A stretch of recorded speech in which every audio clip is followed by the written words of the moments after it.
ये कोई कॉस्मेटिक नहीं, आयुर्वेदिक औषधि है। शहरी चकाचौंध की खबरों में अक्सर पिछड़ जाते हैं गांव के मुद्दे। इन्हीं गांवों में बसता है असली भारत। लेकिन साधना लोकायुक्त न्यूज पूरी संजीदगी से उठाएगा गांव के मसलों और समस्याओं को। बात होगी खेत किसान की और खाद खलियान की। विधानसभा के गलियारों में भी होगी बात ग्राम सरकार की, सिर्फ लोकायुक्त ग्राम चौपाल के जरिए। जल्द आ रहा है आपके अपने चैनल साधना न्यूज पर। साधना न्यूज, सबसे पहले सबसे आगे।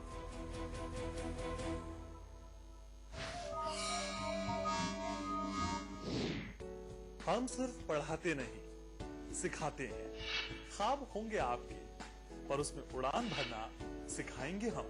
मीडिया की दुनिया में शोहरत पाने का अगर आप में है जुनून, तो कदम बढ़ाइए सफलता की ओर। साधना इंस्टीट्यूट के छात्र हर साल नए नए जगहों पर, नए नए संस्थानों पर काम करने के लिए जाते हैं। उन्हें प्लेसमेंट मिलता है और साथ ही साथ वो संस्थानों का और साधना इंस्टीट्यूट का नाम भी रोशन करते हैं। तो अगर आप इलेक्ट्रॉनिक मीडिया, मास कम्युनिकेशन में अपना करियर बनाना चाहते हैं तो साधना इंस्टीट्यूट आपके लिए एक सबसे बढ़िया विकल्प है। For more details contact. When I'm up and I'm happy when I'm down.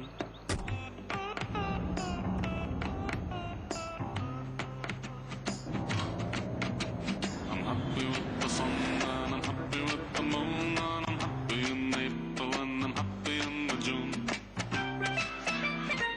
I'm happy, I'm so happy. Mr. Happy Kumar is so happy with his job. He can't see the millions of opportunities around him. I'm so happy. ClickJobs.com. Are you happy? हम सिर्फ पढ़ाते नहीं, सिखाते हैं। ख्वाब होंगे आपके, पर उसमें उड़ान भरना सिखाएंगे हम। मीडिया की दुनिया में शोहरत पाने का अगर आप में है जुनून, तो कदम बढ़ाइए सफलता की ओर। साधना इंस्टीट्यूट के छात्र हर साल नए नए जगहों पर, नए नए संस्थानों पर काम करने के लिए जाते हैं। उन्हें प्लेसमेंट मिलता है और साथ ही साथ वो संस्थानों का और साधना इंस्टीट्यूट का नाम भी रोशन करते हैं। तो अगर आप इलेक्ट्रॉनिक मीडिया, मास कम्युनिकेशन में अपना करियर बनाना चाहते हैं तो साधना इंस्टीट्यूट आपके लिए एक सबसे बढ़िया विकल्प है। For more details contact. When I'm up and I'm happy when I'm down.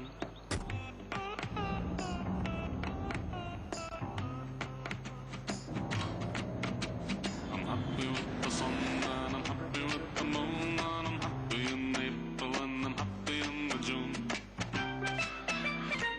I'm happy, I'm so happy. Mr. Happy Kumar is so happy with his job. He can't see the millions of opportunities around him. I'm so happy. ClickJobs.com. Are you happy?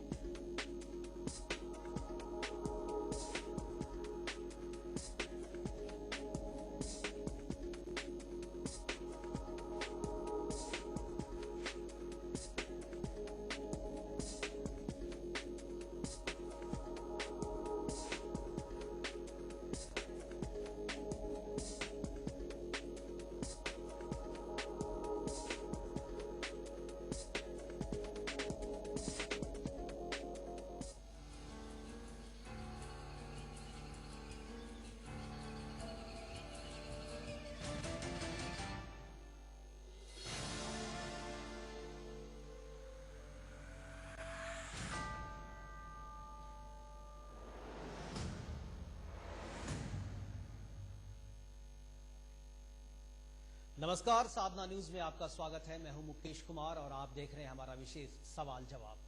सवाल जवाब में हम बात करेंगे जनता के सवालों का और उसका जवाब लेने की कोशिश करेंगे सरकार से। इस प्रोग्राम के जरिए हमारी कोशिश होगी कि जनता के जो सवाल हैं वो कंसर्न अथॉरिटी तक पहुंचे और अथॉरिटी से उसका जवाब हम आप तक पहुंचाए। हम यानी माध्यम बने आपके सवाल का जवाब लेने का। आज हम इस प्रोग्राम की शुरुआत कर रहे हैं और आज हमारा जो मुद्दा है वो है बीफ पे उठे बवाल की। दादरी मामले के बाद से उठे इस बवाल की आग जो है वो बिहार होते हुए फिर से दिल्ली पहुंच गई है। ताजा मामला केरला हाउस का है, जहां बीफ परोसे जाने पर एक बार फिर से बवाल खड़ा हो गया है और फिर से राजनीतिक पार्टियां और राजनीतिक पार्टी के जो नेता हैं वो अपनी अपनी बातें, अपनी अपनी राजनीतिक रोटी सेकने के लिए सामने आए हुए हैं। आज इसी मुद्दे पर हम चर्चा करेंगे और हमारे साथ इस चर्चा में हिस्सा लेने के लिए हमारे साथ मौजूद रहेंगे समाज सेवी अग्निवेश जी और कांग्रेस के नेता और पूर्व प्रवक्ता ज्योति सिंह जी। स्वागत है आप दोनों का हमारे इस प्रोग्राम में। नमस्कार। सबसे पहले इस प्रोग्राम की शुरुआत में हम स्वामी अग्निवेश जी आपसे जानना चाहेंगे, जहां पर ये बवाल हुआ, केरला हाउस का जो ये बवाल हुआ है, सबसे पहले वो वहां उसके बगल में ही आपका ऑफिस है और पूरी तरीके से जब से ये मामला उठा है तब से लेकर अभी तक आप उस मामले को बहुत ही क्लोजली वॉच कर रहे हैं और आप मीडिया से बात भी कर रहे हैं और आप इस मुद्दे को लेकर के पहले भी हमसे जुड़ चुके हैं और मीडिया में आपकी बात आ चुकी है।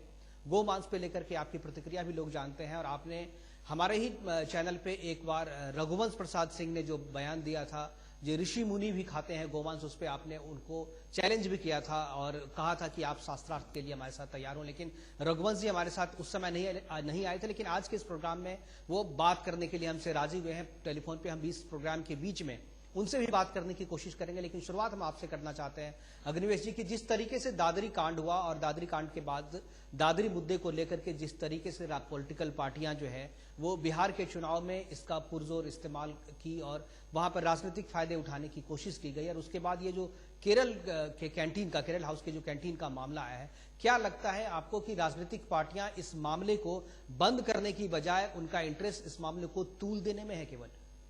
बहुत सही कह रहे हैं आप मुकेश जी कि राजनीतिक पार्टियां अपनी रोटियां सेंकने में लगी हैं।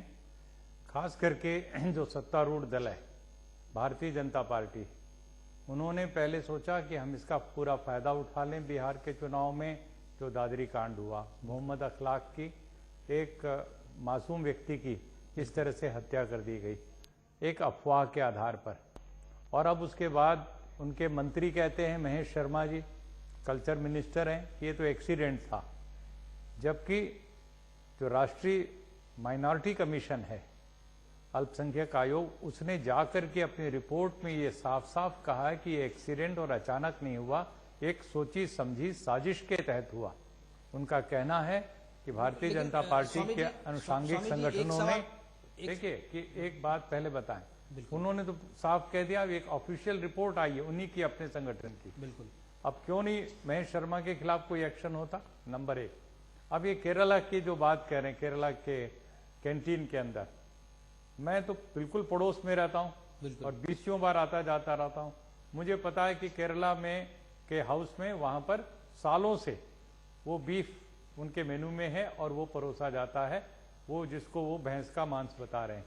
आज तक किसी को कोई आपत्ति नहीं हुई। अब अचानक चुनाव के मौके पर उसको क्यों तूल दिया जा रहा है? और दिल्ली के तमाम 5 सितारा होटलों में कई सालों से और विदेशी मेहमानों के लिए खास करके बीफ परोसा जाता है और सबको पता है जब ये बड़े बड़े खेल आयोजन। बिल्कुल स्वामी जी, मैं इसी मुद्दे पे आना चाह रहा हूं कि जब लोगों को पता है कि वहां पहले से परोसा जा रहा था, 5 स्टार होटल में पहले से परोसे जा रहे हैं, तो क्या आपको लगता है इस मुद्दे पे कोई बात नहीं कर रहा है कि बीफ पे बैन होना चाहिए या नहीं होना चाहिए? गाय की हत्या होनी चाहिए, गाय की हत्या रुकनी चाहिए। गाय को जिस तरीके से हमारे समाज में, हमारी परंपरा में जो मान्यता मिला हुआ है, लोग पूजते हैं, गाय की पूजा होती है। एक बहुसंख्यक समाज जो गाय के प्रति जो भावना रखती है, उसकी भावना को देखते हुए क्या सरकार को नहीं कोई कदम उठाना चाहिए? हम लोग ये तो चर्चा करते हैं जो वहां परोसा जा रहा है, वहां नहीं परोसा जा रहा है, वो खाया था, वो नहीं खाया था। अखलाक के मामले को ले, चाहे इस केरल के वाले मामले को ले, गाय तो पीछे छूट गई, गाय पे कोई चर्चा नहीं करी। जिसकी हत्या हो रही है,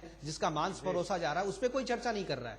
गाय तो पीछे छूट गई। तो लगातार महर्षि दयानंद पहले व्यक्ति थे, उस गुलामी के दौर में उन्होंने कई लाख लोगों के दस्तखत करा करके महारानी विक्टोरिया को ज्ञापन भिजवाया, गो हत्या रोकने के लिए। गो करुणानिधि नाम की पुस्तक लिखी, गो कृष्यादि रक्षणी सभा बनाई, और गाय नहीं सभी पशु पक्षियों के लिए उन्होंने आवाज उठाई कि किसी की हत्या ऊंट की, बैल की, किसी की नहीं होनी चाहिए। और आर्य समाज इस परंपरा के अनुसार आंदोलन करता रहा है। मैं कह रहा हूं कि आज जब सरकार के पास पूरा अधिकार था और इन्होंने कहा था अपने चुनाव प्रचार में कि हम पूरी तरह से बैन करेंगे और पिंक रिवॉल्यूशन को खत्म करेंगे जो यूपीए सरकार ला रही, क्यों ये 1.5 साल होने जा रहे हैं ये कोई कदम नहीं उठा रहे? बल्कि सरकारी आंकड़े बता रहे हैं कि बीफ का एक्सपोर्ट बढ़ गया पहले से, उसके ऊपर जो ये छूट देते थे वो सब्सिडी भी जारी है। और आपको एक नई चीज बताना चाहता हूं, 15 लाख पशु प्रतिवर्ष बांग्लादेश वहां पर जा रहे हैं। बांग्लादेश के अंदर हमारी सरकार कहती है स्मगलिंग हो रहा है। मुझे बीएसएफ के आधिकारिक सूत्रों से पता चला बहुत प्रामाणिक ढंग से कि वो 15 के 15 लाख पशु, उनमें से 80% से ज्यादा गाय और बछड़े होते हैं और वो हमारे हरियाणा, यूपी, बिहार, मध्य प्रदेश, राजस्थान इस इलाके से जाते हैं और उनको सरकार हमारी कह रही स्मगलिंग हो रहा है। उधर बांग्लादेश की सरकार उसको इंपोर्ट दिखा रही, आयात दिखा रही, बाकायदे ऑफिशियली। बिल्कुल, इसमें भी चर्चा करेंगे स्वामी जी। इसमें एक मुद्दा ये भी बनता है कि आखिर क्यों हम गाय जब बूढ़ी हो जाती है, हमारे यहाँ सरकार ने जो व्यवस्था गौशालाएं जो बनाई है, गौशालाएं की जो व्यवस्था है, उस व्यवस्था को क्यों नहीं सुचारू रूप से चलाया जा सका, या जितनी संख्या में गौशालाएं होनी चाहिए हर एक स्टेट में, हर एक जिले में, वो गौशालाओं पर ध्यान क्यों नहीं दे रही? क्योंकि जो गाय जब दूध देना बंद कर देती है तो एक समस्या हमारे पास ये भी आती है कि गाय क्यों जा रही है बूचर खाने में, गाय को क्यों तस्करी का सामना करना पड़ता है, क्यों बॉर्डर पार करा जाता है। कह रहे हैं। तो ये चीज इनको कौन करेगा? हम ज्योति जी से भी एक बार सवाल ले लेते हैं। ज्योति जी, क्या आपको लगता है कि ये जो गाय की जो समस्या है, बीफ परोसे जाने को का मामला तो एक तरह से कहिए एक बहाना है इस पे चर्चा, लेकिन मेन जो मुख्य जो मुद्दा है वो गाय को लेकर है, गौ हत्या को लेकर के। गौ हत्या बंद होनी चाहिए, बातें सभी कोई करते हैं, लेकिन गौ हत्या बंद कैसे हो इस पे कोई ये नहीं ध्यान नहीं देता। अभी भी जो ये मामला हुआ है, चाहे वो दादरी का मामला हो, चाहे वो ये केरला हाउस का मामला हो, लोग बीफ पे ही बात कर रहे हैं, गाय के प्राण जा रहे हैं, गाय पे कोई चर्चा नहीं कर रहा है।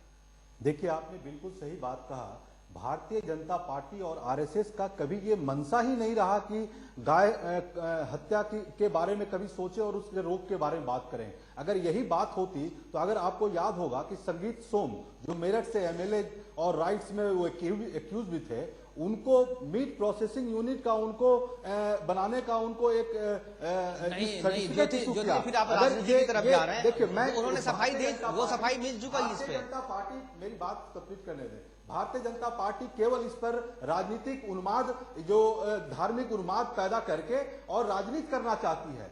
ये भारतीय जनता पार्टी कभी मनसा ही नहीं रही। क्या कभी वो बोलती है जो अग्निवेश सिंह ने, स्वामी अग्निवेश सिंह ने बहुत अच्छी बात कही कि यही भारतीय नरेंद्र मोदी जी अपने भाषण पर बोलते थे और चिल्ला चिल्ला कर बोलते थे कि ये गुलाबी क्रांति को रोकेंगे। आज बताएं कि 15% एक्सपोर्ट बढ़ जाता है, कैसे हो जाता है? क्या उस पर कोई कार्रवाई किया? और जैसे इलेक्शन आता है तो आपकी दादरी का कांड हो जाता है, उस पर लोग अनायासी कुछ बयान दे देते हैं। आपका केरला हाउस में आप देखें, आज पूरी प्रक्रिया को देखें, पूरी प्रक्रिया को देखें। नहीं, ज्योति जी जो समस्या है आप भी उसको खत्म करने की बजाय उसको बढ़ा। हम यहाँ चर्चा यही इसी बात की तो कर रहे हैं, कांग्रेस पर चर्चा यहाँ हम ये कर रहे हैं जो गाय की रक्षा कैसे हो, कांग्रेस गाय की रक्षा कैसे हो, गौ हत्या कैसे बंद हो, हम इस पे चर्चा कर रहे हैं। लेकिन जब भी यही विडंबना है अपने देश की राजनीति की, बात आप जिस पे करना चाहें वो नहीं होती, जो पॉइंट पे बात होनी चाहिए वो नहीं करते हैं आप लोग। आप सभी राजनेता, आप संगीत सोम की बात करते हैं, कभी दादरी की बात करते हैं, कभी बीफ परोसी का। नहीं, आप सारी बातें आप ये आपके पास बताइए ना, कांग्रेस ने क्या किया गौ हत्या रोकने के लिए? कांग्रेस ने क्या किया?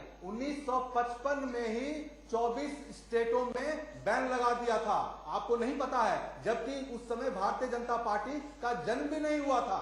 आपको अगर नहीं पता है, इसको आप जान लें। और ठीक है, ये पता है, ये अखबारों में भी आ चुका है, ये आपके नेता के बयान भी आ चुके हैं। लेकिन अभी जो केरला वाला मामला हुआ है ज्योति जी, दूसरी बात ये ज्योति जी, अभी जो केरला का मामला हुआ है तो सबसे पहले आप ही के नेता ए.के. एंटनी और जो आपके टॉम वडक्कन है, उनका बयान सबसे पहले आया कि भाई हम वहां खाते हैं कैंटीन में, लेकिन वहां बीफ नहीं परोसा जाता है। हम जानते हैं, पूरी दुनिया जानती है, अग्निवेश जी भी बता रहे हैं कि वहां परोसा जाता है, लेकिन वो राजनीति कर रहे हैं। एवरीबॉडी नोस, कौन नहीं जानता। लेकिन बात में ये आदत नहीं है, कांग्रेस की ये आदत नहीं है कि किसी के खाने पर अननेसेसरी किसी को उस पर ध्यान दिया जाए। लेकिन अगर कोई लॉ के अगेंस्ट कोई जाता है तो उस पर कांग्रेस ध्यान देती है। लेकिन ये कांग्रेस का हैबिट नहीं है कि खान। बिल्कुल ठीक है ज्योति जी, आपसे बात करेंगे। आप चूंकि राजनेता हैं तो आप उसी की तरह बात करेंगे। अग्निवेश जी अभी आपसे बात कर रहे थे, आप कहते कि गौ हत्या को रोकने के लिए, और जो गाय जब बूढ़ी हो जाती है, जब दूध देना बंद कर देती है, यानी उसकी उपयोगिता जब कम हो जाती है, तब वो बूचर खाने की तरफ लोग उनको जो गौपालक हैं वही उनको बेच देते हैं। शायद गरीबी की वजह से बेच रहे हो या और भी बहुत सारी वजह होती है। तो इनसे निपटने के लिए कैसे, ताकि गौ को बेचा ना जा सके। तस्करी में जो गाय पकड़ी जा रही है, ज्यादातर मामले उसमें वैसे ही होते हैं, वही माताएं होती है, गौ माताएं, बिल्कुल, जो जिनको किसान खुद बेचते हैं। बिल्कुल, बहुत सही। ये जो आखिरी शब्द आपने कहा, वो जो किसान बेचते हैं वो कौन है? वो 99% हिंदू होते हैं। बिल्कुल, वो गाय रखने लायक नहीं होते, वो अनइकोनॉमिक हो जाती है, तो उसको वो बेच देते हैं, जानते हुए कि हम जिसको बेच रहे हैं वो कल को इसको काट करके कुछ मुनाफा कमाएगा। अब ये जो हिंदू अपनी मां कह रहा है गाय को, सरकार को चाहिए कि उसकी भावनाओं की रक्षा करने के लिए गौशालाएं खोले